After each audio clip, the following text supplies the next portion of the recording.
Здравейте! В този видеоурок ще ви покажа как да напишете статия за направената от вас преносима програма или игра в сайта portable.bg. В момента раздаваме безплатни флашки на сайта. Играта няма никакъв такъв тото характер, няма да теглим жреби или нещо такова. Не. Всеки направил 100 преносими програми или игри и качил ги на сайта, написал съответно статиите за тях, ще получи своята флашка. Независимо от кой край на България, ние ще му изпратим напълно безплатно флашката, плюс безплатна куриерска услуга от нас. Така, това е. За да напишете статия, за да можете да качвате програми или игри, трябва да се регистрирате в сайта. След като се регистрирате, трябва да пуснете един имейл до администраторите на сайта, с който заявявате своето желание да станете автор, за да можете да качвате преносими програми или игри. След като получите статус на автор и се логнете в сайта, тук в дясно ще ви се отвори едно ново потребителско меню. Първият линк в него е добави статия.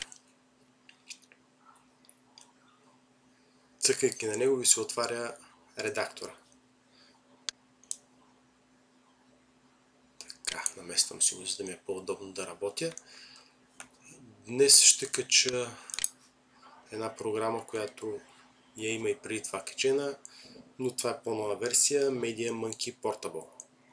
Така, понеже аз не обичам много да пиша и пиша бавничко, но пък използвам много клавишни комбинации, Ctrl и C, това е от DocsBG, тук ето вече съм качил, Ctrl и V и имаме заглавие на нашата статия. За да ви улесним максимално сме добавили шаблони.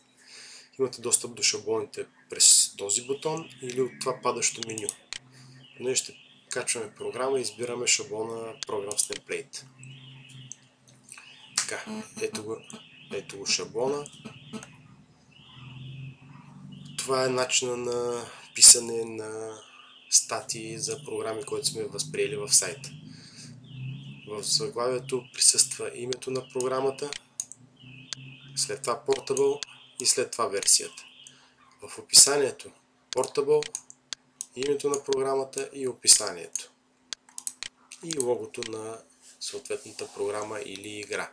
Така, логото не трябва да надвишава 120 на 120 пиксела, като разрешените формати са JPG, GIF и PNG. Аз обикновено качвам в JPG. Така, понеже тази програма съм е качвал веднъж, логото го вече го има качало на сайта. От тази иконка тук отварям редактора за изображения. Цъкам на Programs. Намирам логото на Media Monkey. Тук този лист стана доста дълъг. Сега не успяваме нещо да измислим друг начин за работа. Ето го моето лого, което ще използвам. Качил съм и две други, но това е новото лого на програмата, ще използвам него. Така, този редактор понякога се бъгва, обикновено когато зареди изображението. Тук има вертикално отстояние от 3 пиксела, тук има вертикално отстояние от 6 пиксела. Ако случайно не ги направи, трябва да го направим. Подравняването трябва да е дясно, Align Right. И това е. Ако случайно програмата се качва за първи път на сайта, с бутончето Browse намираме съответното изображение на нашия компютър и го качваме с бутона Upload. След това стигаме отново до тези стъпки. Даваме OK, ето го, нашето лого е вече тук. Хубаво е, когато пишете статии, да добавяте и български и английски текст. Понеже сайта има и английски раздел, така ще е по-лесно на нашите редактори да качат статията и в българската и в английската част на сайта. Аз съм си приготвил текста, копирам го, Ctrl и C, хващам тук целият текст, Ctrl и V и понеже никога нищо не ми се получава, когато ги правя тия уроци, тук стана болт, махам го, тук също болт, махам го и него. Казах ви как сме възприели. Тук винаги Portable Media Monkey, да кажем в случая, тук Media Monkey Portable и версията. Освен това, тук сме го направили да е болт. Хубаво е да се качват нещата така, както е възприят формата на сайта. Така, текстът е готов, остава да добавим линковете. Отворил съм си сайта на MediaMonkey, копи.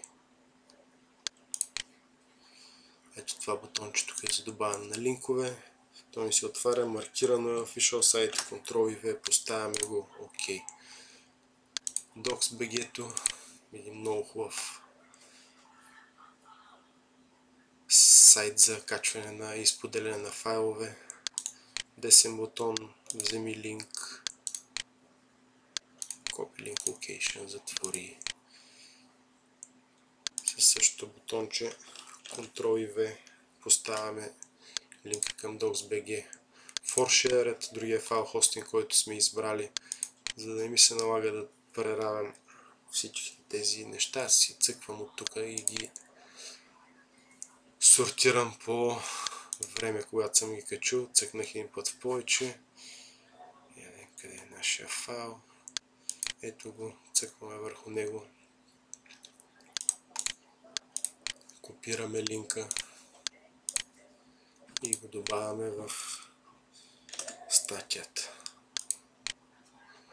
Окей, поглеждаме в Docs.bg големината на MediaMonkey Portable 13,73. Сега аз не издребнявам, обикновено пише 13,7. Тук в големина на файла.